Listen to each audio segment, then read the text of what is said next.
Elia Miron. Ini saya gatal kalau ini. Ya. Karena Anda koar-koar soal agama.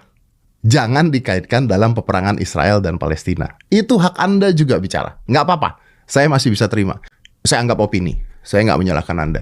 Yang jadi masalah adalah ketika Anda membawa-bawa Alkitab, satu agama dalam pembahasan tersebut, lalu membandingkannya kitab tersebut dengan kitab agama yang lain. Di sini masalahnya. Di sini problemnya. Anda masuk ke kamar orang lain.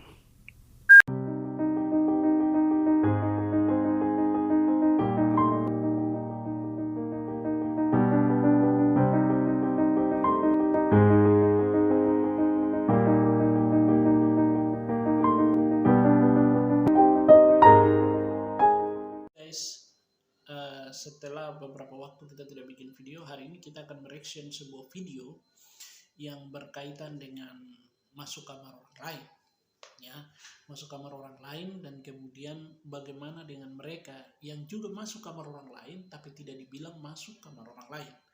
Ya, salah satu video yang saya coba untuk memberikan penjelasan, satu video yang disampaikan oleh di dalam podcast Deddy Corbuzier. Dia bilang bahwa Elia Miron itu masuk di dalam kamar orang lain, ya, kamar orang lain, dan tidak pantas membawa agama-agama tertentu.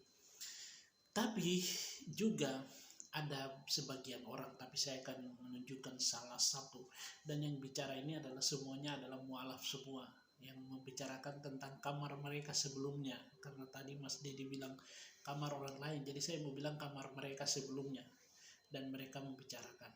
Videonya seperti berikut ini. Elia Miron.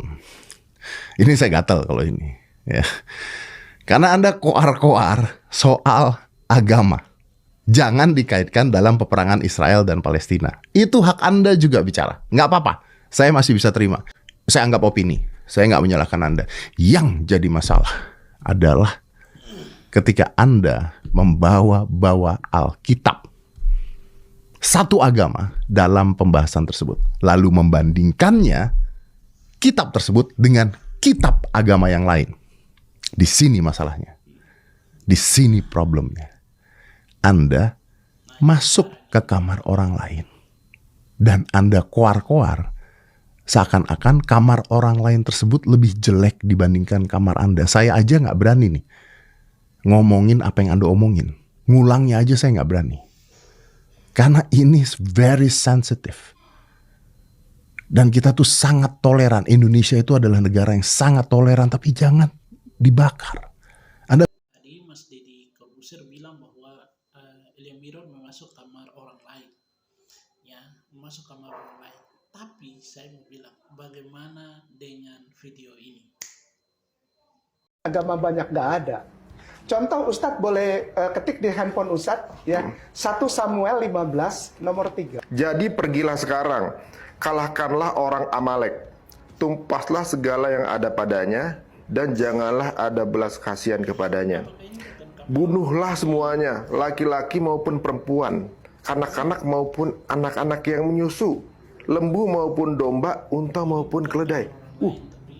Saya tuh pernah punya kawan ya, orang Yahudi gitu. Amalek itu ungkapan kasar katanya. Iya. Untuk yang lebih rendah gitu. Semua orang yang Di luar Yahudi. Yahudi.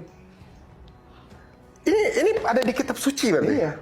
Satu lagi mau kata-kata Yesus? Coba. Ketiknya gini, Lukas pasal 19. Oke guys, dari situ kita belajar bahwa sebenarnya yang masuk di dalam kamar orang lain bukan Elia Miron, tapi mereka sendiri yang salah masuk.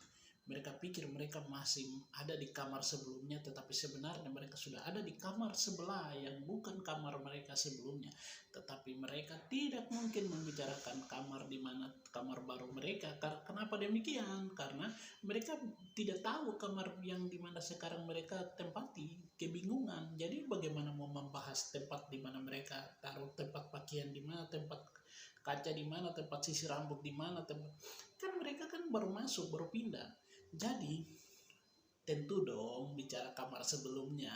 Bahan mereka ya seputar-putar Kristen aja. Karena apa? Mereka tidak bisa bicara Itu jangan-jangan mereka tidak tahu, sehingga mereka membicarakan kekristenan. Apapun yang terjadi, Yesus tetap juru selamat. Apapun yang terjadi, tidak ada keselamatan di dalam siapapun juga selain di dalam Tuhan Yesus Kristus.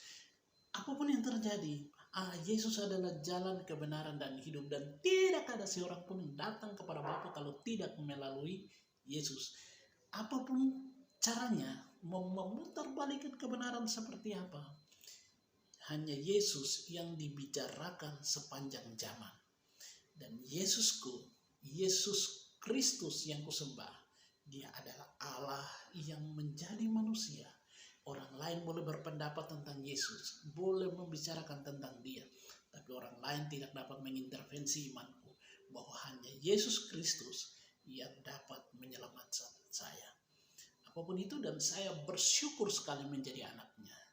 Tidak ada agama-agama di dunia ini yang menyebut kepada umatnya bahwa anak-anakku, dan Dia menyuruhku memanggilnya Bapa. Betapa dekatnya diriku dengannya, dan aku sangat senang sekali menjadi anaknya, karena Dia memberikan hidupnya untuk saya.